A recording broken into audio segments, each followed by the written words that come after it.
السلام علیکم، پروگرام اعتراض ہے میں صدف عبدالجبار آپ کو خوش آمدید کہتی ہوں. اور آج بھی پاکستان تحریک انصاف کی ریلی نکلنی تھی، لیکن اس کو آخری مومنٹ پہ پوسٹ پون کر دیا گیا. اب یہ کہا جا رہا ہے کہ یہ لاسٹ مومنٹ پہ جو پوسٹ پون ہوئی ہے اس کی وجہ یہ بتائی گئی کہ ہم چاہتے تھے، ہم کسی ٹریپ میں نہیں پھنسنا چاہتے تھے. یہ پاکستان تحریک انصاف کا کہنا ہے. حماد اظہر نے کیا کہا وہ ہم آپ کو سنا دیتے ہیں، اور پھر ہم آپ کو بتائیں گے کہ نگراں حکومت نے رات ہی یعنی 12 بجے کے قریب ہی تقریباً یہ اعلان کر دیا تھا ریلی کا سننے کے بعد کہ دفعہ 144 کا ایک بار پھر نفاذ کر دیا جائے گا، کیونکہ آج کے دن PSL میچ لاہور میں ہو رہا ہے اور جشن بہارا اور دیگر تقریبات ہو رہی ہیں. پہلے حماد اظہر کی گفتگو سنتے ہیں، پھر بات آگے بڑھاتے ہیں. پوسٹ پون ہو رہی ہے، کارکنان تیاری کریں. ہمارا روٹ PSL کے میچ سے بالکل مختلف ہے. ہم نے گڑی شو کے ذریعے ریلوے اسٹیشن اور ریلوے اسٹیشن سے لوہاری کی طرف جانا تھا اور پھر داتا صاحب حاضری دینی تھی. اور یہ یہاں پہ قذافی اسٹیڈیم میں PSL کا میچ ہو رہا ہے اور ہمارے روٹس بالکل آپس میں مختلف تھے، کسی جگہ پہ نہیں ملتے تھے. کئی کلومیٹروں کا فاصلہ ہے آپس میں، ایک لاہور کے ایک طرف ہے اور دوسرا لاہور کے دوسری طرف ہے. تو حماد اظہر کا یہ موقف سامنے آیا ہے اور یہ دوسری بار ہوا ہے کہ ریلی کو ملتوی کرنا پڑا. اب کل پھر تحریک انصاف نے یہ کہا ہے کہ ہم ریلی نکالیں گے. دوسری جانب وزیر اطلاعات جو ہیں، نگراں وزیر اطلاعات پنجاب میں، وہ یہ کہتے ہیں جناب کہ 6 اپریل سے مہم شروع ہونی ہے اور الیکشن کی جو ایکٹیویٹی شروع ہونی ہے، پولیٹیکل ایکٹیویٹی کر رہے ہیں. یہ الیکشن مہم کیوں آگے لے کر جا رہے ہیں؟ اور ساتھ ہی ان کی جانب سے بیانات کا سلسلہ جاری رہا. فواد چودھری نے آج زمان پارک کے باہر باقی پارٹی قائدین کے ہمراہ گفتگو کی. ان کا کیا کہنا تھا وہ بھی سن لیتے ہیں. آج مومن جو ہیں ان کو اغوا کیا گیا، اس کی میں شدید مذمت کرتے ہیں. ہم فوری مطالبہ کرتے ہیں کہ ان کو رہا کیا جائے. ورکرز ابھی تک گرفتار ہیں، ان کو رہا نہیں کیا جا رہا. پاکستان میں یوں لگ رہا ہے کہ کوئی نازیوں کی حکومت ہے کہ ہم داتا دربار بھی حاضری نہیں دے سکتے. آپ الیکشن کیسے کرائیں گے، کیسے لڑیں گے؟ نون لیگ کا کنونشن ہو رہا ہے، اس کے اوپر کوئی 144 نہیں ہے. کیا تحریک انصاف کو بین کر دیا گیا؟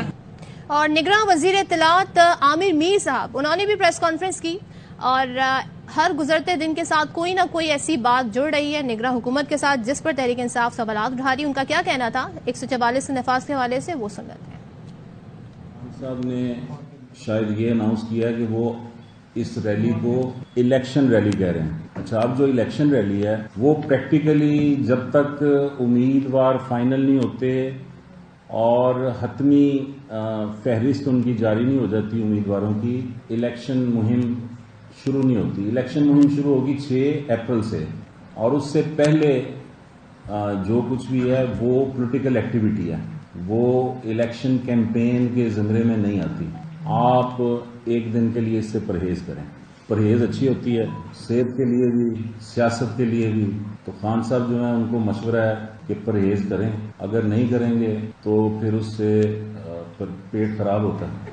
اور اس سے پہلے بھی ایک پروگرام میں گفتگو کرتے ہوئے یہ کہہ چکے ہیں عامر میر صاحب کہ خان صاحب کے پاس عدالت میں جانے کے لیے ٹائم نہیں ہے، عدالت نہیں جاتے لیکن ریلی میں شرکت کرتے ہیں. تو یہ وہ بیانات ہیں جو اس نگراں حکومت کے ساتھ جڑتے جا رہے ہیں. ساتھ میں جو PTI ورکر کی موت ہوئی ہے اس کے بارے میں جو معاملات جس طرح سے آئے، حادثہ قرار دیا گیا، تحریک انصاف کے چیئرمین پر دفعہ 302 کا پرچہ لگا دیا گیا، یہ تمام تر وہ صورتحال ہے. ایسے میں جو دفعہ 144 کا نفاذ، الیکشن کے شیڈیول اور کب الیکشن کیمپین شروع ہونی چاہیے، اس پر قانونی ماہر بیرسٹر اعتزاز احسن صاحب کیا فرماتے ہیں. ایک صحافی نے جب ان سے سوال کیا وہ بھی دیکھ لیتے ہیں. یہ الیکشن سے پہلے دفعہ 144 لگا دینا لاہور میں نہیں، وہ بھی غلط ہے. وہ تو ختم ہو گئی، 144 تو ختم ہو گئی نا جب الیکشن شیڈیول آ گیا. وہ یہ کہتے ہیں جناب کہ 144 ختم ہو جاتی ہے، از خود ختم ہو جاتی ہے جب شیڈیول آ جاتا ہے انتخابات کا. ایسے میں مریم نواز نے آج ہونے والی ڈیولپمنٹ پر وہ کافی ایکٹیو ہیں ویسے بھی، اور یہ بھی تنقید ہو رہی ہے کہ مریم نواز صاحبہ نون لیگ جو ہے وہ اپنے جلسے کر رہی ہے اور مریم نواز صاحبہ سرکاری پروٹوکول میں ان میں شرکت کرتی ہیں جبکہ ان کے پاس کوئی حکومتی عہدہ نہیں ہے. تو کس حیثیت سے وہ سرکاری پروٹوکول استعمال کرتی ہیں؟ وہ یہ فرماتی ہیں، اپنے ٹویٹر پر آج لکھتی ہیں کہ پولیس کے ڈر سے تحریکیں کینسل کرنے والے گھر میں دبک کر جو بیٹھے ہیں وہ گیدڑ ہیں. اور جو ساتھ میں انہوں نے کہا، انہوں نے کریڈٹ لیا عدلیہ بحالی تحریک میں نواز شریف ایک لیڈر تھا جس کے کہنے پر عدلیہ کی جو تحریک تھی، عدلیہ اور جو ججز تھے وہ بحال ہوئے تھے. خیر، یہ ان کی جانب سے بیان ہے. اس ساری صورتحال پر بات کریں گے. پاکستان تحریک انصاف کے سینئر رہنما سابق گورنر سندھ عمران اسماعیل صاحب اس وقت ہمارے ساتھ ہیں.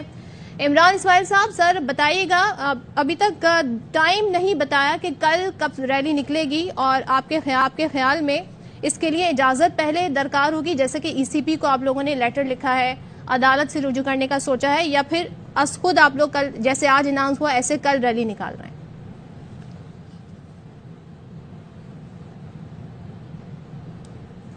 جی عمران، جی سر آپ کی آواز آ رہی ہے. جی بولیں، آپ سوال دوبارہ کر لیں. سر آپ لوگوں نے کیا پلان کیا ہے؟ انتظار کریں گے ECP کی طرف سے گو اہیڈ آئے یا عدالت کی طرف سے کوئی فیصلہ آئے، یا آپ لوگ ریلی نکال رہے ہیں کل دن 12 بجے کے بعد کسی بھی وقت؟ دیکھیے، ہم نے بہت صبر تعامل کا مظاہرہ کیا ہے اور 2 بار خان صاحب نے ریلی کال دی. ایک بار انہوں نے کریک ڈاؤن آپ نے دیکھا، اس کے نتیجے میں ایک جان بحق ہوئی، ایک معصوم شخص کی جان سے گیا، جس کے ساتھ بڑا ظلم زیادتی کوب کر کے جس کو مارا گیا، اور اس کا بھی حساب باقی ہے، اس کی FIR باقی ہے، اس کی ساری چیزیں باقی ہیں. پھر آج وہی چیز دوبارہ ریپیٹ کرنے کی کوشش کی گئی اور خان صاحب نے بہت ہی دانش مندی سے اور تعامل سے اس کو کال آف کیا اور آج ہزاروں لوگ باہر جمع تھے. الیکشن ہمارے سر پہ ہیں، انہوں نے الیکشن لڑنے نہیں ہے، نہ یہ لڑنا چاہتے ہیں، نہ یہ جیت سکتے ہیں، نہ عوام میں جا سکتے ہیں. ہم نے جانا ہے، ہم نے الیکشن لڑنے ہیں اور 30 تاریخ سپریم کورٹ دے چکی ہے اور یہ تاثر کریٹ کر رہے ہیں کہ یہ الیکشن نہیں ہوں گے. میں سمجھتا ہوں کہ یہ انتخابات بھی ہوں گے، عمران خان صاحب ریلی بھی کریں گے اور پوری کیمپین بھی عمران خان صاحب رن کریں گے انشاءاللہ. مجھے پوری امید ہے کہ کل ہم پورے زور کے ساتھ اپنی طاقت کے ساتھ ہم ریلی کے لیے نکلیں گے. اور ٹائم اناؤنس آج ہو جائے گا کسی بھی وقت عمران اسماعیل صاحب؟ جی فائنل اناؤنسمنٹ تو خان صاحب کے آفس سے ہی ہوگی اور اس وقت مشاورت جاری ہے. میں کراچی میں ہوں، میں راستے میں ہوں، لاہور کی طرف جاؤں گا انشاءاللہ. تو ٹائم کی آج ہو جائے گی. کسی وقت فواد چودھری یا شاید قریشی کو کوئی نہ کوئی اناؤنسمنٹ آپ کو مل جائے گی تھوڑی دیر. تو آج جو آپ لوگوں نے پلان کیا دفعہ 144 کے نفاذ کی وجہ سے، آپ نے سوچا کہ وہ سب ریپیٹ نہ ہو، امن و امان کی صورتحال یا PSL میچز، کیا وجوہات بنی بنیادی طور پہ؟ جی PSL میچز کا تو اتنا کوئی پرابلم نہیں تھا کیونکہ میچز شہر کی دوسری سائڈ پہ ہو رہے ہیں، اس کا ہوٹل بھی دوسری سائڈ پر ہے. ہماری ریلی دوسری طرف جا رہی تھی شہر کے، کیونکہ شہر میں میراتھن بھی ہوئی ہے، شہر میں سائیکل ریس بھی ہوئی ہے، شہر میں عورت مارچ بھی ہوا ہے. PSL میچز کے دوران ان کو PTI سے کچھ نہ جانے کا خطرہ لگا ہوا ہے. لیکن بہرحال خان صاحب نے آج یہ بات ضرور رکھی کہ ان کے ذہن میں ایک چیز یہ تھی کہ ان کے جو کارکن ہیں وہ کسی طرح تشدد کا نشانہ نہ بنے اور ایک انہیں عدالت سے یا کسی سے انہیں ریلیف اس کا ملے کہ وہ الیکشن رن کر سکیں. کیونکہ جو چیف منسٹر ہیں وہ تو ایسا کہیں جیسے وہ عوام کے ہیوی مینڈیٹ پر وہاں آئے ہیں، جبکہ وہ خود ایک قابل شخص ہیں اور وہ ان کو چلے جانا ہے ابھی 30-40 دن کے اندر. اور ایکٹنگ ان کی ایسی ہے کہ وہ یہاں پہ 2-3 سال تو ابھی بیٹھیں گے آرام سے. وہ ابھی وہ اصلاحات کو دیکھ رہے ہیں، وہ دیکھ رہے ہیں کہ کون کون سی بھرتیاں قانونی ہوتی ہیں اور غیر قانونی ہوتی ہیں. بھائی تمہارا کام ہی نہیں ہے، آپ آئے الیکشن کرائیں اور گھر جائیں اپنے. اور یہ آپ پریس کانفرنس میں یہ بھی کہا میر صاحب نے، وہ یہ فرماتے ہیں کہ جی حالات خراب کرنے کی کوشش کی تو یہ جو پابندی لگائی گئی ہے دفعہ 144 کے تحت یہ ایکسٹینڈ بھی ہو سکتی ہے. تو سر امن و امان کی صورتحال نہ بگڑے، اس کی کیا گارنٹی PTI دے سکتی ہے؟ PTI کیا گارنٹی دے گی؟ امن و امان کی بگڑتی صورتحال تو PTI کے خلاف جاتی ہے. PTI کے تو فیور میں ہے کہ امن و امان کی صورتحال ہو، زیادہ سے زیادہ لوگ ریلیز میں نکلیں، اس سے زیادہ لوگ ووٹ ڈالنے نکلے. یہ PTI کی ہے. صورتحال کو خراب کرنا تو حکومت کا کام ہے. یہ حکومت جو ہے یہ واحد حکومت ہے جو حکومت تحریک چلا رہی ہے اپوزیشن کے خلاف، اور وہ پولیس کا استعمال بہترین استعمال کرتے ہیں، لاٹھیوں کا استعمال کرتے ہیں، ڈنڈوں کا استعمال کرتے ہیں، گولیوں کا استعمال کرتے ہیں. تو حکومت سے گارنٹی لیں کہ ہمیں گارنٹی دیں کہ ہم اپنی کیمپین رن کریں گے اور اس میں کوئی ایسی بدمزگی ایسی چیز نہیں ہوگی جس سے امن و امان کی صورتحال کا خطرہ لاحق ہوگا. اور عمران اسماعیل صاحب اس پہ کیا کہیں گے؟ وہ یہ بھی فرماتے ہیں کہ 6 اپریل سے کیونکہ 22 روز پہلے مہم شروع ہوتی ہے تو اسے آپ الیکشن کیمپین نہ کہیں، یہ آپ کی پولیٹیکل ایکٹیویٹی ہے. تو is it a political activity یا الیکشن کیمپین کا آغاز ہو چکا ہے؟ مجھے اس دونوں چیزوں میں کوئی فرق ہی نہیں مجھے سمجھ آیا کہ پولیٹیکل ایکٹیویٹی اور الیکشن کیمپین میں کیا فرق ہوتا ہے. جو پولیٹیکل ایکٹیویٹی ہوتی ہے وہ ہوتی اس لیے کہ آپ کو الیکشن میں جانا ہے عوام کے پاس. اور ابھی تو آپ کے 30 تاریخ کو الیکشن ہے. آج ہم 12-13 تاریخ کو کھڑے ہوئے ہیں. ٹوٹل 40-45 دن باقی رہ گئے ہیں. 40 دن ابھی 40 دن سے پھر بھی آپ الیکشن کیمپین نہیں کریں گے تو کب کریں گے؟ اور یہ ہمیں گائیڈ کریں گے. ہمیں کورٹ نے کہہ دیا کہ 90 دن میں الیکشن ہوں گے، 90 دن کے اندر ہم الیکشن کیمپین رن کریں گے. یہ کون ہے ہمیں بتانے والے کہ الیکشن کیمپین ابھی نہ رن کریں, 10 دن بعد کر لیجیے گا. اچھا, اور علی بلال کے حوالے سے جو حکومتی ورژن ہے وہ یہ ہے کہ جناب یہ حادثہ تھا جو شروع میں ہوئی, پھر دفعہ 302 کا مقدمہ بھی کٹ گیا. بعد میں انہوں نے یہ کہا جب تشدد کی رپورٹیں سامنے آئیں اور آپ لوگوں کا موقع سامنے آیا تو یہ کہتے ہیں جی خان صاحب کا نام نکل جائے گا. تو اس میں کوئی پیشرفت ہوئی ہے عمران اسماعیل صاحب؟ نہیں, خان صاحب دیکھیں یہ تو بڑی بیوقوفی انہوں نے کی ہے. انہوں نے پہلے اس کے اوپر ایف آئی آر درج کر لی, اس کے بعد کو پھر ایف آئی آر بھی درج نہیں کرنے. یہ پاکستان میں نیا ٹرینڈ چلایا کہ ارشد شریف کی شہادت ہے تو اس کے بعد ایف آئی آر درج نہیں کرا سکتی. عمران خان کے قاتلانہ حملہ ہو تو عمران خان درج نہیں کرا سکتے ایف آئی آر. تو یہ بیچارہ جان سے گیا تو اس کا باپ ایف آئی آر درج نہیں کرا سکتا, وہ بھی یہی کرائیں گے. اور پھر ایف آئی آر درج کر دی عمران خان کے خلاف. پھر ان کو سمجھ نہیں آئی کہ اب کریں کیا, تو انہوں نے کیا کیا, انہوں نے کہا جی کہ ایکسیڈنٹ ہوا تھا اس کا. اب ایکسیڈنٹ میں عمران خان کے اوپر ایف آئی آر کا ایکسیڈنٹ ہوئی. اب یہ بالکل پاگل ہوئے ہیں, سمجھ ان کی آ نہیں رہی کہ کرنا کیا ہے. انہوں نے ایک شخص کی جان لی ہے جو ایک معصوم آدمی تھا, ملنگ آدمی تھا, اس کو اتنا انہوں نے بے دردی سے مارا ہے کہ اگر آپ کو کوئی جانور بھی لا کے دے دو کپڑے میں اس کو ایسے نہیں مار سکتی جان سے جیسے انہوں نے اس کو مارا. اللہ حساب لے گا انشاءاللہ, اور ہماری حکومت آئے گی تو ان کو حساب لیں گے, اور جو ملوث ہیں ان کو تختہ دار کو پہنچائیں گے. 2-3 دن سے ہم یہ دیکھ رہے ہیں کیونکہ اس واقعے کے حوالے سے مختلف ورژن آ رہے ہیں, فوٹیجز بھی آ رہی ہیں, یہ بھی بتایا ٹائم لائن بھی شیئر کی جا رہی ہے کہ حادثہ کب ہوا, کب لے کر گئے, پریزن وین میں ڈال کے کب لے کے گئے, کب چھوڑا. آپ لوگوں پہ یہ الزام لگا رہے ہیں کہ آپ لوگوں کو معلوم تھا لیکن آپ نے نہیں بتایا کہ اس کو کون ہاسپٹل لے کر آیا اور گاڑی کس کی تھی. اس پر کیا کہیے گا عمران اسماعیل صاحب؟ دیکھیں انہوں نے جھوٹ بولا چیف منسٹر نے اور آئی جی نے, جب وہاں بیٹھے انہوں نے کہا کہ ہم گاڑی لے کر آئے جس سے ایکسیڈنٹ ہوا, باہر کھڑی, ابھی ہم 7:30 کو دکھائیں گے. جب باہر نکلے تو چیف منسٹر یہ جا وہ جا, اور آئی جی صاحب کو بھی کوئی پتہ نہیں چلا کہ وہ کدھر کہاں غائب ہوگا, اور گاڑی تو وہاں نام نشان تھا ہی. ان کے تو ہر جھوٹ کا جواب آپ کے پاس موجود ہے. آپ صرف اس بچے کی آپ جو رپورٹ ہے نا وہ پڑھ لیجئے کہ اس کو کیا لکھا ہوا ہے کہ کس طرح اس کے ساتھ زیادتی کی گئی, اس کے سر کی ہڈی توڑی گئی, اس کے جسم کے نازک اعضاء کو کرش کیا گیا. اس کا تو انہوں نے کوئی جسم کا حصہ ایسا نہیں چھوڑا کہ جس کے اندر آپ کو کوئی شک ہو کہ ٹارچر اس کو نہیں ہوا. یہ اور جو ایکسیڈنٹ ہوتا ہے نا تو اس میں آپ کے کپڑے ایسے ہوتے ہیں کہ وہ پھٹ جاتے ہیں, رگے دے جاتے ہیں روڈ کے اوپر, اور ایکسیڈنٹ ہوتا ہے, نظر آتا ہے کہ کہیں خراش ہے کہیں کچھ. یہ تو سیدھا ٹارچر کے نشانات ہیں, اور اس کے کپڑوں سے خون لگا ہوا ہے, باقی کپڑے بالکل صاف ہیں. یہ تو کوئی بھی فورینسک کر کے بتا سکتا ہے اس کا کہ ہوا کیا ہے بچے. ایک آڈیو آئی ہے مریم نواز صاحبہ کی, اور اس پر وزیر اطلاعات مریم اورنگزیب, وفاقی وزیر اطلاعات مریم اورنگزیب نے آج پریس کانفرنس میں ویڈیو چلائی اور کہنے لگی اس میں کیا ہے, اس میں ایسا کیا کہا گیا ہے. تو عمران اسماعیل صاحب اس پر آپ کو جواب دینا چاہیں گے کہ وہ بلکہ وہ یہ بتا رہی ہیں کہ دیکھیں وہ اس پر مشورہ لے کے پھر بات کر رہی ہیں موقف دینے کے لیے. Do you agree with that Imran Ismail صاحب؟ دیکھیں تو میں یہ سمجھتا ہوں کہ مریم جو ہے وہ خان صاحب بھی اکثر کہتے ہیں کہ میری ٹیم کی بہترین پلیئر ہے, جب بھی منہ کھولتی ہیں تو ہمیں فائدہ ہی پہنچاتی ہے.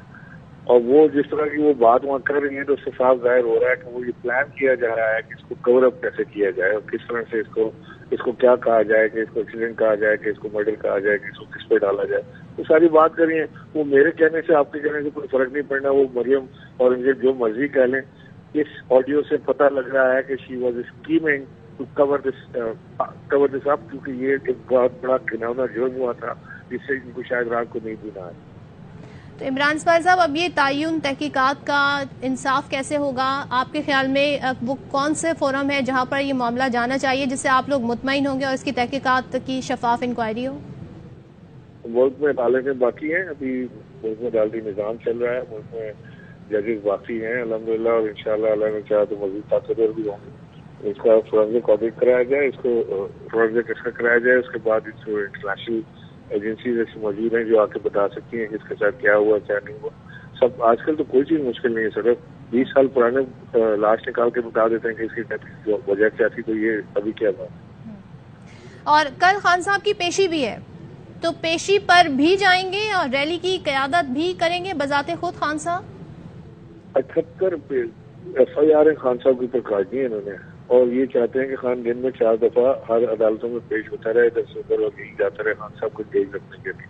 جس شخص نے عمران خان کے اوپر گولی چلائی اس شخص کا ویڈیو لنک میں بیان ہوتا ہے عدالت میں, اور جس شخص پر گولی چلی یعنی کہ عمران خان, اس کا ویڈیو لنک پہ عدالت میں بیان قبول نہیں ہے. اس کو کہتے ہیں تم ایکسپوز کرو تو ادھر آؤ, ہم تمہیں دیکھیں گے, اس کے بعد ہم تمہارا بیان لیں گے.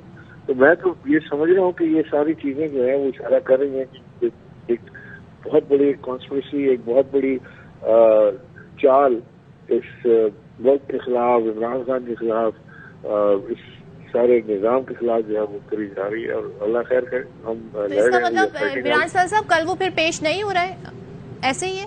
مجھے علم نہیں ہے جی, مجھے علم نہیں ہے.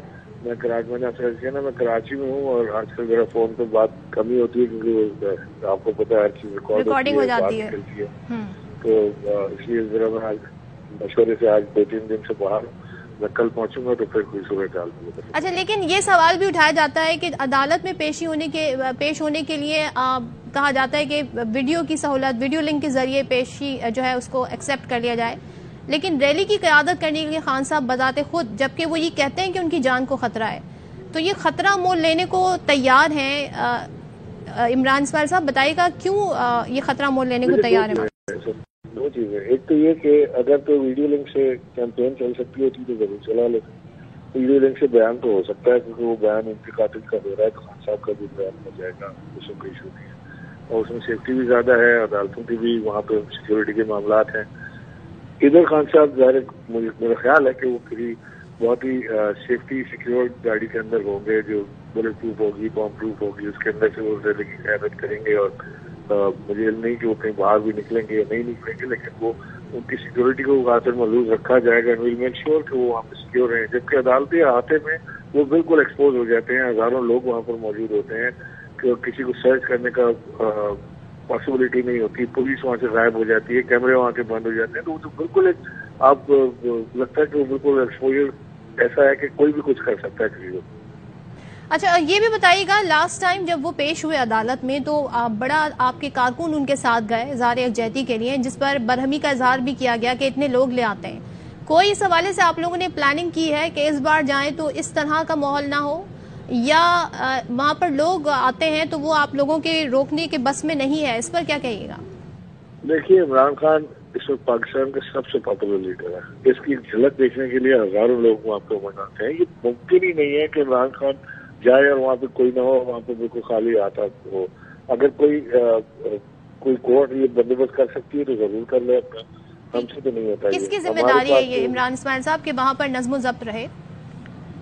یہ ذمہ داری حکومت کی ہے یا کورٹوں میں؟ جو میں کورٹ میں موجود تھا, میرے سامنے جج صاحب نے یہ کہا تھا کہ ہم آئی جی سندھ کے ساتھ, آئی جی پنجاب کے ساتھ آپ کی میٹنگ کراتے ہیں, وہ سارے آپ کی ریکوائرمنٹ کے حساب سے بندوبست کریں گے. اور نیکسٹ ڈے جب خان صاحب وہاں گئے, پہلے میٹنگ ہوئی رات کو, پھر جب نیکسٹ ڈے خان صاحب وہاں گئے, نہ پولیس تھی, نہ بندوبست تھا, نہ کیمرہ چل رہے تھے, نہ کوئی تھا ہی نہیں کوئی سیکورٹی سسٹم.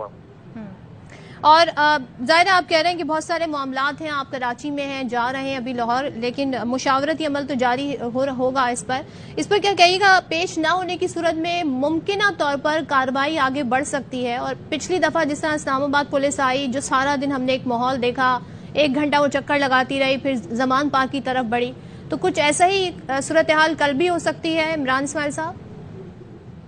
ڈرامے بازی ہیں, جو مرضی کریں. اگر یہ سمجھتے ہیں کہ خان صاحب کو گرفتار کر کے یہ بند کر دیں گے تو عمران خان چڑیا کا بچہ نہیں ہے. عمران خان اس ملک میں ایک انتہائی عوام کی طاقت سے بھرا شخص ہے, جس کے پاس بھرپور عوامی طاقت موجود ہے. اور انشاءاللہ اس کو خان کو تو خیر ہم ہاتھ نہیں لگانے دیتے, باقی کر چکوں کا دکھائیں. آج علی زیدی صاحب نے پریس کانفرنس کی, آپ کے جو ایم پی ہے سندھ اسمبلی میں ارسلان تاج, ان کی گرفتاری کے حوالے سے وہ اسے اغوا کہہ رہے ہیں. اس حوالے سے کیا اپڈیٹس ہیں؟ کچھ معلوم ہو سکا ان کے بارے میں, اور کیا آگے بڑھے ہیں؟ کچھ اب تک نہیں پتہ چل سکا, ابھی تک کچھ پتہ نہیں چل سکا. ارسلان تاج کے گھر سے پولیس ان کو بغیر نمبر پلیٹ کی گاڑیوں میں آئی, جو موبائل لے کر, اس کے اوپر بھی سفید پیپر لگایا ہوا تھا تاکہ یہ پتہ نہ چلے کون سے تھانے میں ہے. پولیس والوں نے ماسک پہنے ہوئے تھے, وہ دیوار کے اوپر سے کودے ہیں, گھر کا دروازہ توڑا ہے, سوتے ہوئے شخص کو انہوں نے اٹھا کے گھسیٹتے ہوئے لے گئے ہیں ہمارے ایم پی اے کو. اور مجھے یہ آج تک پتہ نہیں لگ رہا کہ اس کا قصور کیا ہے. کوئی کہہ رہا ہے کہ یعنی آپ کو کیس کا نہیں معلوم کہ کس کیس میں لے کے گئے؟ کوئی ایف آئی آر نہیں انہوں نے دی, ابھی تک کوئی ایف آئی آر نہیں دی, اسی لیے اس کو اغوا کہا جا رہا ہے. کوئی ایف آئی آر دی, نہ سرچ وارنٹ دیا, نہ اندر آنے کا کہا, نہ اسپیکر اسمبلی کو انٹیمیشن دی گئی جو قانونی معاملہ ہے. اس ملک میں جنگل راج چل رہا ہے, جس کے پاس لاٹھی ہے اس کی بحث ہے, جس کے پاس ڈنڈا ہے وہی اس ملک کا سب سے اچھا بندہ ہے. اور 24 گھنٹے غالباً ہونے والے ہیں، تو ابھی تک یہ بھی نہیں معلوم کہ کہاں ہیں، کس تھانے میں ہیں؟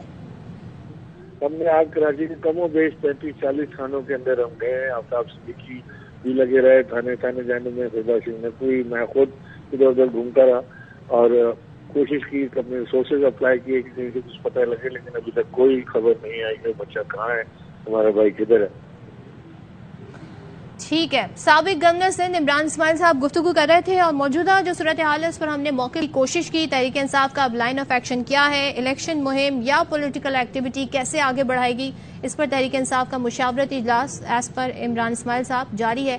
دیکھتے ہیں کیا ڈیولپمنٹ ہوتی ہے. اب بریک لیں گے، بریک کے بعد واپس آتے ہیں. تو معیشت ہماری کس سمت میں جا رہی ہے، اور کیا IMF سے معاہدہ جو بتایا جاتا ہے اگلے ہفتے ہو جائے گا، اس کے کتنا قریب ہم پہنچ گئے ہیں، اس پر بات کریں گے ساری صورتحال پر اس بریک کے بعد. Welcome back once again. اور بڑی تیزی سے پاکستان کے جو عوام ہیں ان کی زندگیوں میں تبدیلی آئی، مگر وہ مثبت تبدیلی نہیں کہی جا سکتی، کیونکہ مہنگائی کے بوجھ تلے اب وہ پستے جا رہے ہیں. اور جو چیز پہلے 100 روپے میں آتی تھی اب وہ 300 میں مل رہی ہے یا 400 میں مل رہی ہے، اور کہیں تو اویلیبل بھی نہیں ہے. تو ایسی صورتحال میں جب پیٹرول کے دام بھی اوپر چلے گئے، ڈالر اوپر جاتا ہے تو روپے کی قدر گرتی ہے، تو مہنگائی کا بوجھ عوام پہ پڑتا ہے، بجلی کے بل آتے ہیں بڑے بڑے. ایسے میں یہ بتایا جا رہا تھا کہ IMF سے معاملات طے ہو جائیں، وہاں سے زر مبادلہ کے ذخائر بڑھ جائیں گے تو معاملات بہتر ہو جائے گا. امپورٹ پر پابندی ہے. ایسے میں یہ بتایا جاتا ہے وزیر خزانہ کی جانب سے اگلے ہفتے معاملات طے پا جائیں گے، لیکن اگلا ہفتہ آتا ہے، گزر جاتا ہے، معاہدہ نہیں ہو پاتا. تو کیوں یہ ڈیلے ہے جبکہ ہم نے وہ تمام تر شرائط IMF کی پوری کر دی ہیں، اور مہنگائی کے بوجھ تلے عوام اس وقت پس گئی. 170 ارب کے جو ٹیکس ہیں وہ بھی عوام پر لگا دیے گئے ہیں. کفایت شعاری مہم اپنی جگہ جاری ہے کہ پیسے بچائے جائیں. تو پھر ایسے کیا معاملات ہیں جو آگے نہیں بڑھ رہے ہیں؟ بلاول بھٹو وزیر خارجہ وہ یہ فرماتے ہیں کہ IMF انصاف سے پیش نہیں آ رہا. تو کیا یہ زیادتی IMF کی طرف سے جاری ہے، یا ابھی بہت سے ایسے مراحل ہیں جو پاکستان نے کنڈیشنز جو مان لی تھی وہ طے نہیں کی ہیں؟ اس ساری صورتحال پر بات کریں گے. ماہر معاشیات ہمارے ساتھ موجود ہوں گے، شبر زیدی صاحب جو کہ FBR کے سابق چیئرمین بھی رہ چکے ہیں. ڈاکٹر خاقان نجیب صاحب ہمارے ساتھ ہیں، ماہر معاشیات. ڈاکٹر خاقان نجیب صاحب، سر آپ سے آغاز کروں گی. پہلے تو یہ بتائیے گا اس وقت اسٹیٹس کیا ہے؟ وزیر خزانہ کہہ رہے ہیں کہ بہت قریب پہنچ گئے معاہدے پر، تو ایسے ہی ہے؟ آپ کو نظر آ رہا ہے کہ اگلے ہفتے بس معاہدہ طے پا جائے گا؟ Sadaf, thank you for having me on your show. دیکھیں، ایک تو بات ہے کہ IMF سے اس وقت پاکستان کو کوئی راہ فرار نہیں ہے. ہم نے کوشش کر کے دیکھی کہ ہم فرینڈلی کنٹری سے پیسے لے کے ٹائم رائڈ کر لیں. میں نے ہمیشہ کہا ہے کہ ہم نے پچھلے 12-14 مہینے میں انحراف کیا ہے کئی چیزوں سے جو ہم فنڈ کے ساتھ طے کرتے تھے، چاہے وہ بجٹ کی پریزنٹیشن ہو، چاہے وہ پیٹرولیم پروڈکٹس کی قیمتیں ہوں، چاہے وہ ڈالر کو پیگ کرنا ہو روپے کے ساتھ، چاہے وہ مانیٹری ٹائٹنگ ہو. ہم کئی دفعہ انحراف کرتے رہے تو ایک ٹرسٹ ڈیفیسٹ بن گیا.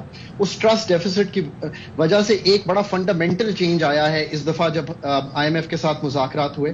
یوزلی یہ ہوتا ہے کہ جب IMF کا مشن آتا ہے اور چیزیں طے ہو جاتی ہیں تو پھر ہم اس کو کہتے ہیں کہ سٹاف لیول اگریمنٹ ہو گیا ہے. چونکہ میں نے کئی بار پاکستان کا سٹاف لیول اگریمنٹ IMF سے کروایا ہے، اس کے بعد ہم پرائر ایکشنز کر دیتے ہیں. اس دفعہ انہوں نے کہا ہے کہ آپ پرائر ایکشن سارے کمپلیٹ کیجئے، اور جب آپ وہ کر لیں گے تو ہم سٹاف لیول اگریمنٹ کریں گے اور پھر موو کریں گے بورڈ کے لیے.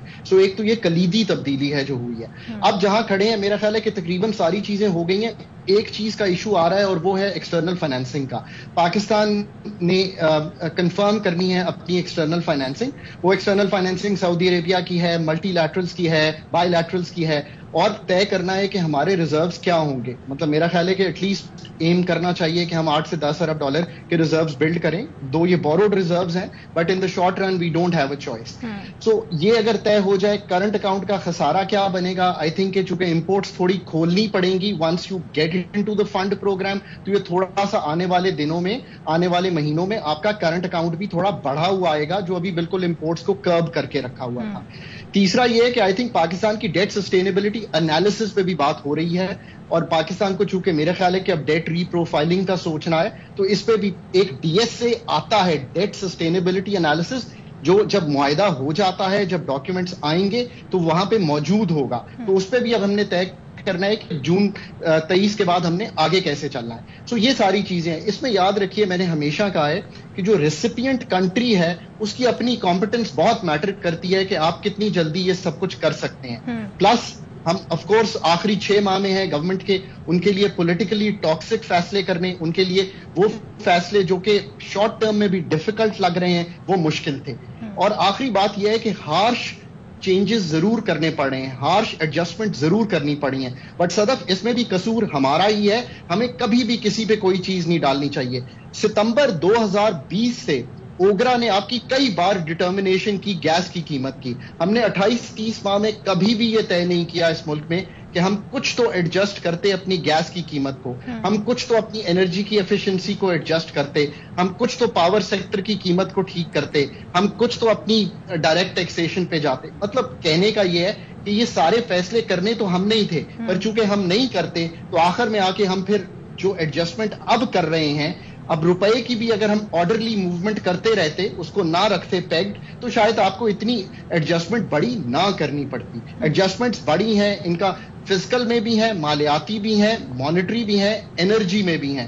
سو آبویسلی اور بوجھ لوگوں پہ بہت ہیوی پڑ رہا ہے، اس میں کوئی شک کی گنجائش نہیں ہے، اور اس کے لیے ہمیں بہت کچھ کرنا چاہیے. خالی 400 ارب کا انکم سپورٹ پروگرام دینا جو ہے میرا خیال ہے کافی نہیں ہوگا. ساتھ ساتھ ہمیں کچھ روم کریٹ کرنا چاہیے اور کچھ اور چیز کی جا سکتی ہیں، منیمم ویج کو چھیڑنا، یہ چیزیں بھی حکومت کو کرنی چاہیے. اچھا، اس وقت ہمارے ساتھ شبر زیدی صاحب بھی ہیں، ان کو گفتگو میں شامل کرتے ہیں. شبر زیدی صاحب، سر بہت شکریہ. سر بتائیے، وزیر خزانہ کہتے ہیں بہت قریب ہے، اگلے ہفتے معاہدہ ہونے جا رہا ہے. آپ کو لگتا ہے حالات ایسے، اور یا ابھی بھی کچھ مرحلے باقی ہیں، کچھ شرائط ہیں جو پوری ہونی ہے؟ بسم اللہ الرحمن الرحیم. دیکھیے صدف، وہ اصل میں خاقان بول رہے تھے، مجھے آواز دی، میں سن نہیں سکا وہ کیا کہتے، بٹ میں دے دیتا ہوں. پہلی بات تو یہ ہے کہ یہ جو اسٹیٹمنٹ راول صاحب نے دی ہے کہ آئی ایم ایف. شبر زیدی صاحب، آپ کی آواز ہمیں ٹھیک سے نہیں آ رہی ہے، ہم آپ کو دوبارہ کنیکٹ کرتے ہیں، پھر آپ کو اس گفتگو میں. ڈاکٹر صاحب آپ کی طرف آتی ہوں. مین وائل جب ہم شبر زیدی صاحب کو ہم ریکنیکٹ کر رہے ہیں، یہ ایکسٹرنل آپ نے کچھ فیکٹر بتائے نہیں، ہم ڈیپینڈنٹ ہیں کہ بیرونی امداد آئے، جس کے لیے آپ نے کہا کہ ایکسٹرنل فائنینس بیلنسنگ ہونی چاہیے، پھر امپورٹ کھلنی چاہیے. تو کون سے ممالک ہیں جو مدد کر سکتے ہیں؟ چائنا کی طرف سے تو مدد آ گئی، مگر جو دیگر ممالک ہیں، کیا رکاوٹ ہے کہ وہ مدد نہیں آ رہی جس پہ ہم ریلائے کر رہے تھے؟ یہ بہت اچھا آپ کا سوال ہے. دیکھیں، آپ کا جو سب سے بڑا اس وقت ملک ہے جو سعودی عربیہ، جس سے آپ نے $2 ارب کی بات کی، تو اس کے وزیر خزانہ نے بھی آپ کو یہی کہا کہ آپ اپنے ملک میں ٹیکسیشن کیجئے، آپ اپنے ملک میں امیروں سے ٹیکس کلیکٹ کیجئے. ہم بھی کر رہے ہیں، یعنی کہ وہ بھی کر رہے ہیں. ایک وہ ملک جس کے پاس آئل پروڈکشن ہے، ارامکو جیسی اتنی بڑی کمپنیز ہیں، ان کا اتنا بڑا ڈیویڈنڈ آتا ہے، اس نے بھی یہ کہا. سو ایک تو سعودی عربیہ کے ساتھ چیز طے ہونی ہے. چائنا سے بھی ابھی آپ کو 700 ملین ایک آیا ہے اور 500 ملین ایک آیا ہے. یہ یاد رکھیے صدف، آپ حیران ہوں گی کہ یہ نئے پیسے نہیں ہیں، یہ پیسے آپ کے ملک نے واپس کیے تھے ایز کمرشل فائنینسنگ، جو بوروئنگ کی ہوئی تھی کوئی 4 ماہ پہلے. یوزلی چونکہ میں نے منسٹری آف فائنانس میں سرو کیا ایز ایڈوائزر ٹو دیم، تو ہم یہ پیسے بڑی جلدی ری فائنانس کروا لیا کرتے تھے، بیکاز پاکستان تو ایک پرپیچول مطلب ڈیٹ میں ہے، جہاں پہ ہمیں ڈیٹ لینا پڑتا ہے ملک کے ریزروز کو مینٹین کرنے کے لیے. سو ہم اب یہ کروانے میں 3-4 ماہ لگ گئے ہیں. اس کے علاوہ چائنا سے بھی میرا خیال ہے تقریباً $700 ملین اور ہے. پھر آپ کے ملٹی لیٹرلز کے پیسے ہیں. ورلڈ بینک کا ایک $950 ملین کا لون ہے جس کو ہم رائز کہتے ہیں، یہ بجٹ سپورٹ کا ہے، اس میں بھی کچھ اقدامات ہم نے کرنے ہیں. سو فنڈ نے ان کے ساتھ طے کر رہے ہیں. صدف، میں یہاں پہ یہ ضرور کہوں گا کہ یہ سارا اونس ہم پہ ڈال دینا، یعنی کہ ریسیپینٹ کنٹری پہ بھی کچھ اس میں تھوڑا سا IMF کو سوچے گا. پاکستان نے بہت سے قدم اٹھائے ہیں، جہاں کھڑے تھے وہاں سے بہت آگے آ گئے ہیں. ریسیپینٹ کنٹری کو فائنینسنگ کی وجہ سے ہی پاکستان جیسی ہر دفعہ جاتی ہے IMF میں. یہ بہت امپورٹنٹ پوائنٹ ہے. پاکستان جب بھی بیلنس آف پیمنٹس کے خسارے میں آتا ہے، اور وہ ایک پیرینیل خسارہ ہے، بیکاز ہماری اکانومی وائرڈ اس طرح ہے جہاں ہمارا امپورٹ بل بہت بڑا ہے اور ہمارا کرنٹ اکاؤنٹ جیسے ہی بڑھتا ہے گروتھ سے تو ہم پہنچ جاتے ہیں IMF کے پاس. ٹھیک ہے، یعنی IMF سے یہ معاملات ہمارے ہیں. خرم شہزاد صاحب ماہر معاشیات ہمارے ساتھ ہیں، ان سے بھی بات کر لیتے ہیں. خرم صاحب، آپ کے نزدیک اب معاملات کتنے جلدی حل ہو سکتے ہیں IMF سے؟ اور یہ جو عوام پہ ایک بوجھ ہے، یعنی 100 درے 100 پیاز والی کہانی ہو گئی کہ عوام پہ بوجھ بھی پڑ گیا مہنگائی کا، لیکن شرائط ماننے کے بعد بھی ابھی تک کوئی ایسی صورتحال نظر نہیں آ رہی جس کو کہا جا سکے کہ اسٹاف لیول معاہدے کے بعد بھی ایک ٹائم درکار ہوگا بورڈ اپروول کا اور دیگر شرائط کا. ایسے ہی ہے خرم صاحب؟ جی دیکھیں، مجھے لگتا ہے کہ کافی ساری چیزیں ابھی ہیں جو کہ انسیٹلڈ ہیں. اس میں ایک بڑی چیز یہ ہے جو کہ مجھے لگتا ہے تھوڑا سا انفیئر ہے on part of the IMF also, کہ اب وہ بہت زیادہ ڈومینیٹ کر رہے ہیں. اور آف کورس ہم نے یہ موقع ان کو دیا ہے کہ وہ بہت زیادہ ہمیں جو ہے وہ ڈومینیٹ کریں اس معاہدے پہ.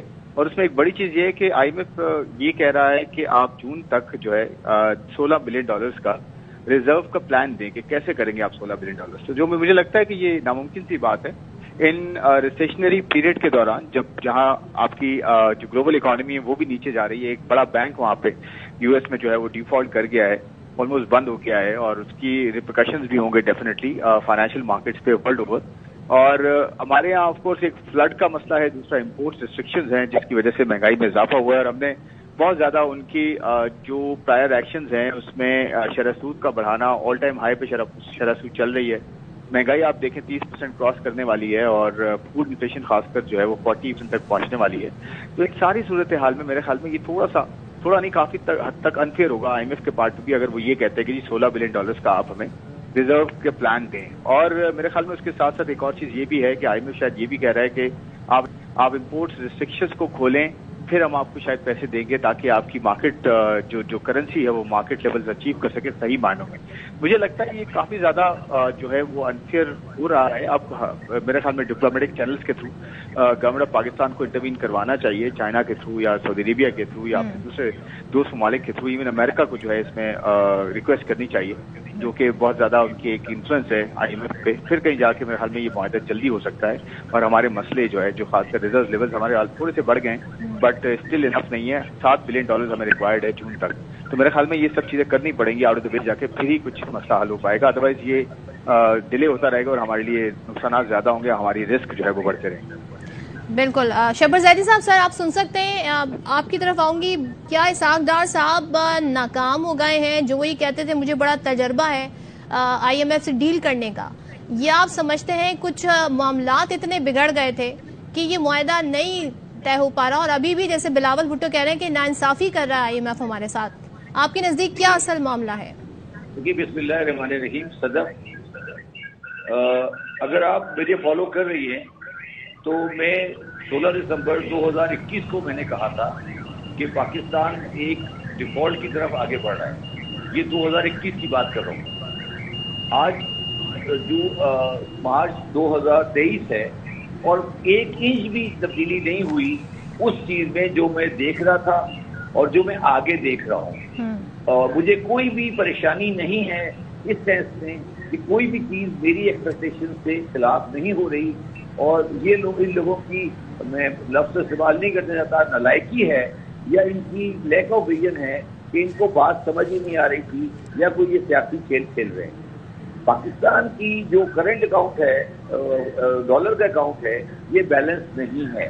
اس کا علاج IMF بھی نہیں ہے، مگر IMF ضروری ہے، ایک سارٹ آف گارنٹی ہے کہ آگے اگر IMF ہوگا تو ہماری ری اسٹرکچرنگ اور ری پروفائلنگ ہو جائے گی.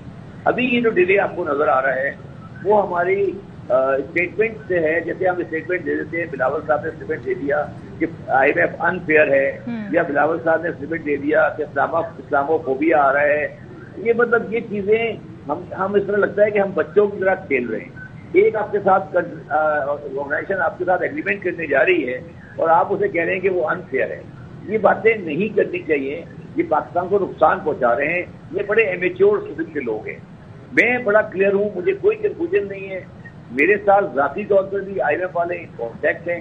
میں بالکل پریڈکٹ کر سکتا ہوں کہ آگے کیا ہونے والا ہے اور کس طرح بات چلے گی. یہ میں آپ کو پریڈکٹ کر رہا ہوں آج کہ IMF کا اسٹاف لیول ایگریمنٹ ہو جائے گا. مگر پاکستان کا، سن لیں میری بات، مگر پاکستان کا جو ڈیٹ ہے، local debt as well as foreign debt, وہ ہمیں ری پروفائلنگ کرنی پڑے گی. اور اب ری پروفائلنگ کے ساتھ ہماری کوشش یہ ہوگی کہ شاید ری اسٹرکچرنگ بھی ہو. پرابلم جو آ رہی ہے اس میں یہ آ رہی ہے کہ چائنیز کا جو سسٹم ہے، جو چائنیز کے اندر ری پروفائلنگ اور ری اسٹرکچرنگ ہے، وہ ان کے سسٹم میں نہیں ہے. مطلب Chinese are not very educated in landing to the foreign country. اور یہ جو ہماری چائنیز کے ساتھ انسٹالمنٹ ڈیو ہیں، یہ بڑی ہیپرزیڈلی ڈرافٹڈ ہیں اور یہ پراپرلی نہیں ہے. تو اس کا علاج یہ ہے کہ کسی پڑھے لکھے آدمی کو چائنا بھیجیں, اس کے ساتھ بات کریں, یہ سیاسی چیزیں بات ختم کریں. اور آخری بات صدف اس میں یہ ہے کہ میری جو انٹریکشن انٹرنیشنل آرگنائزیشن سے ہوئی ہے, ان کی یہ خواہش ہے, میں پبلکلی تو نہیں اس کو کہہ سکتا کہ اس کے پاس کوئی ایویڈنس ہے, ان کی یہ خواہش ہے کہ جو کچھ بھی ہمارا ایگریمنٹ یہ والا ختم ہو اور جو ہم اگلے ایگریمنٹ میں جائیں وہ ایگریمنٹ ایک ایسی گورنمنٹ کے ساتھ ہو یا پھر نیشنل گورنمنٹ کے ساتھ ہو جو ہمارے ساتھ کیری کر سکے. یہ جو فریجائل گورنمنٹ ہے جس کو الیکشن میں جانا ہے, شاید وہ اس کے ساتھ اتنے کمفرٹیبل نہیں ہے. جہاں تک سوال ہے ڈاٹ صاحب کی ذات کا, وہ میں نے جب آئے تھے اس وقت میں نے کہا تھا کہ ان کے ہاتھ میں کچھ نہیں ہے, مطلب یہ بالکل بے بس ہیں. یہ مطلب بیچارے ان کو بات نہیں کرنی چاہیے, بیچارے یہ مطلب ان کی حیثیت اس وقت ایک مطلب سمجھ لے کہ شبر صاحب انہوں نے تو آپ پہ ہی کامنٹ کر دیا, آپ کہہ رہے ہیں ان کے ہاتھ میں کچھ نہیں ہے, وہ تو یہ کہہ رہے ہیں جو آپ نے کیا کیا بلکہ آپ کو گرفتار ہونا چاہیے, یہ بیان دیا تھا انہوں نے اسحاق ڈار صاحب نے. دیکھیے میں تو بڑا چھوٹا آدمی تھا, میں تو صرف چیئرمین FBR تھا, تو مجھے اس بات پہ گرفتار کرنا چاہیے کہ میں نے ایک صحیح ویژن دیا تھا پاکستان کو, یا مجھے اس بات پہ گرفتار کرنا چاہیے کہ لوگوں کے ریفنڈ دے رہے تھے وہ ریفنڈ نہیں دینا چاہیے تھا. یہ کہہ رہے ہیں, مطلب آپ یہ کہہ رہی ہیں کہ ایک گورنمنٹ میں ریفنڈ نکلتا ہے کسی کا. سر میں نہیں کہہ رہی, اسحاق ڈار صاحب کہہ رہے ہیں, ان کی خواہش معلوم ہے. تو میں ان کی بات کو سیریس تھوڑی لے رہا ہوں, مطلب میں نے سیریس تھوڑی لیا, وہ کہتے رہے. اگر کوئی بندہ آپ کے گھر کے آگے لاؤڈ اسپیکر پہ کچھ کہتا رہے گا, آپ کو گالیاں دے گا یا کوئی ایسی بات کرے گا, تو اگر آپ ریزنیبل آدمی ہیں تو ریئیکٹ تو نہیں کریں گے نا. میں تو اس لیے ریئیکٹ نہیں کر رہا, کہتے رہے, وہ بڑی خوشی کی بات ہے, کہتے رہے. ان کی پبلک ڈیسائیڈ کرے گی نا, یا تو کورٹ ڈیسائیڈ کرے گی یا پبلک ڈیسائیڈ کرے گی. میں تو ان کو جواب دینے کے لیے جواب دہ نہیں ہوں نا, اسحاق ڈار صاحب کو جواب دہ نہیں ہوں میں کہ میں کیا کہہ رہا ہوں. مگر میرے یہ بتاتے ہیں, آپ ہی میرے ساتھ پروگرام ڈیل کر رہی ہے, میرا کوئی بیان کبھی میں نے اکنامک کے بارے میں دیا ہو, اگر وہ 100% سچ نہیں ہوا تو میں یہ کام چھوڑ دوں گا. کیونکہ میں یہ نہیں کہہ رہا کہ میں کوئی بہت قابل آدمی ہوں, مگر میں تھوڑا سا 1 اور 1 2 اور 2 2 4 کو سمجھتا ہوں, اور میں منافق نہیں ہوں. میں وہی کہتا ہوں جو مجھے نظر آتا ہے. مطلب میں وہ کوئی کسی بات کو اس بات کی وجہ سے نہیں چھپاتا کہ جی میری پولیٹیکل انٹرسٹ کیا ہے. جب میں نے یہ کہا تھا کہ پاکستان دیوالیہ کی طرف جا رہا ہے تو اس وقت گورنمنٹ عمران خان کی تھی, اور میں عمران خان کا آدمی ہوں, مطلب ان سینس کہ عمران خان کی پارٹی میں تھا. جی تو میں تو اس لیول کا آدمی ہوں کہ میں تو اپنی پارٹی کے خلاف بات کی تھی میں نے, اور میں نے یہ کہا تھا. تو اس لیے آپ لوگ میری شخصیت کے بارے میں گفتگو کرتے ہوئے تھوڑی احتیاط کیا کریں. چل ٹھیک ہے, میں یہاں پر بریک لیتی ہوں, بریک کے بعد واپس آتے ہیں, سوال اٹھائیں گے کہ دوست ممالک کس طرح مدد کو آگے آ سکتے ہیں, اور کیا تو اگر یہ معاملہ یہ معاہدہ نومبر میں ہی قسط آ جاتی, طے پا جاتا, تو انہی مسائل کا سامنا ہوتا تب بھی جن مسائل کا سامنا اس وقت ہے, کیا تب بھی یہی شرائط ہوتی؟ اس پر بات کریں گے بریک کے بعد. Welcome back once again. Doctor Khaqan Najeeb صاحب, سر کیا کہیے گا؟ ایک طرف تو دنیا میں ہم یہ دیکھ رہے ہیں کہ ایران سعودیہ کے تعلقات بحال ہو رہے ہیں, یہاں جن دوستوں پہ ریلائے کر رہے تھے وہ آگے نہیں بڑھ رہے. ایسے وقت میں جب ہم نے کلائمیٹ چینج اور جو تباہ کاریاں اس پہ جب ایک گلوبل کانفرنس ہوئی تو پاکستان نے اپنا مقدمہ وہاں پہ لڑا, اور سب نے مانا بھی کہ سیلاب سے تباہی اور دیگر معاملات پاکستان کے ایشوز ہیں تو مدد ہونی چاہیے. لیکن اب یہ کہا جا رہا ہے کہ چائنا کوئی پڑھا لکھا جائے وہاں, ان کو وہ جا کے پھر اثر و رسوخ استعمال کریں, تو کیا یہی سب کرنا پڑے گا ڈاکٹر صاحب؟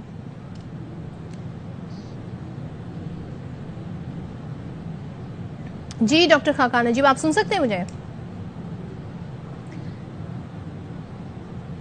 مجھے بتائیے گا. شبر زیدی صاحب ہیں ہمارے ساتھ.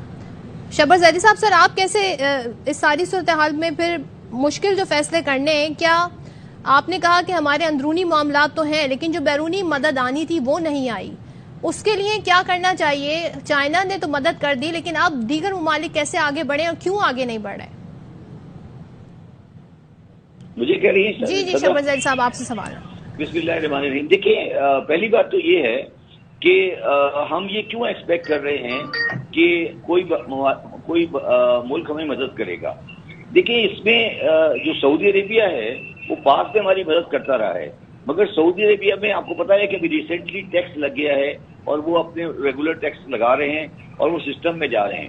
تو وہ یہ کہہ رہے ہیں کہ جی اگر ان کے عوام ٹیکس دے رہے ہیں اور ان کے پاس پیسے وہ عوام سے ٹیکس لے رہے ہیں تو وہ پاکستانی لوگوں کو لون دے دیں تو ٹیکس نہیں دیتے.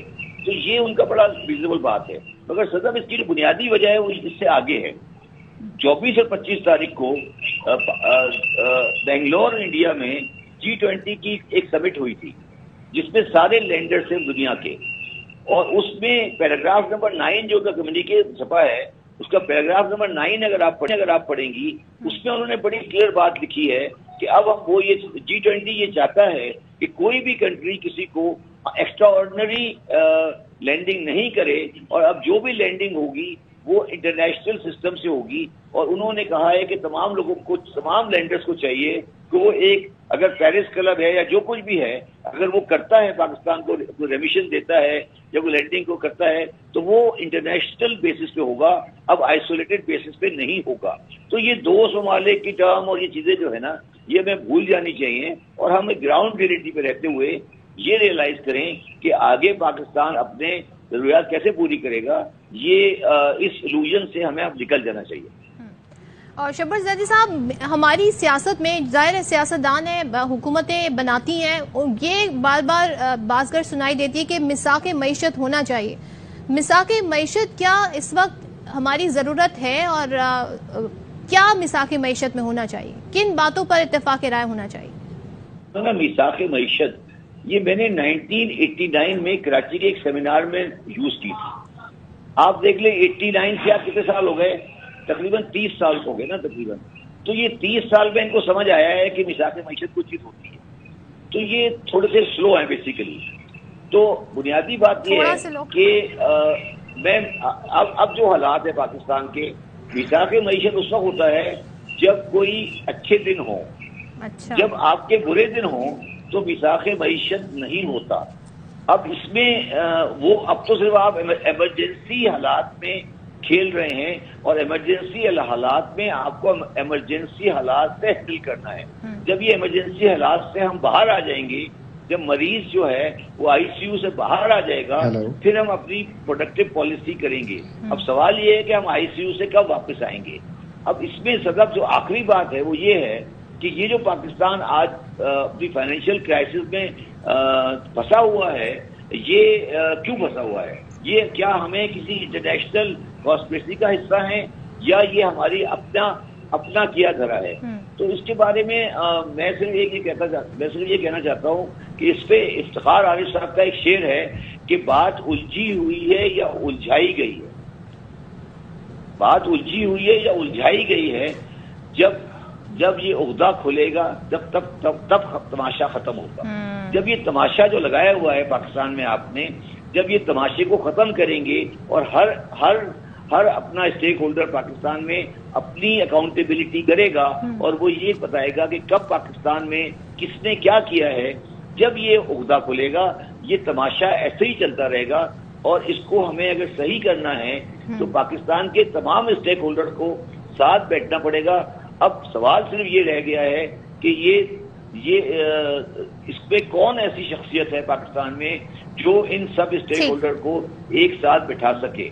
یہ, اور میں آپ کو آج یہ بات بھی پریڈکٹ کرتا ہوں کہ الیکشن آج ہو جائیں, اپریل میں ہو جائیں یا سپٹمبر میں ہو جائیں, جب بھی ہو جائیں الیکشن ایک گورنمنٹ ضرور لے آئیں گے, مگر جو پاکستان کی ڈائر اکنامک سچویشن ہے اور جو ہمیں انٹرنیشنل کمیونٹی کا پریشر ہے وہ ہمارے اوپر سے اٹھنے والا نہیں ہے. ٹھیک ہے شبر زیدی صاحب, ڈاکٹر خاقان کی طرف بڑھتی ہوں. ڈاکٹر صاحب, آپ کیا سمجھتے ہیں, جو شبر زیدی صاحب نے بھی اشارہ کیا, کیا یہ ہم اس کو عالمی تناظر میں بھی معاملات دیکھیں, جو چائنا امریکہ تناؤ ہے وہ بھی جیو پولیٹیکل معاملات بھی ہیں جس وجہ سے IMF سے ہماری نہیں معاملات سدھر پا رہے ہیں؟ ڈاکٹر خاقان نجیب صاحب. دیکھیے, یہ سب باتیں اپنی جگہ درست ہیں, اس کو آپ علیحدہ نہیں کر سکتے from the international geo strategic situation. But آپ یہ یاد رکھیں کہ IMF نے ٹیکنیکلی آپ کو پہلے اسیس کرنا ہے. میں نے پاکستان کا وہ پروگرام کمپلیٹ کیا ہے جو 2016 میں کمپلیٹ ہوا. سو پہلے آپ اپنی ٹیکنیکل چیزوں کو کمپلیٹ کیجئے.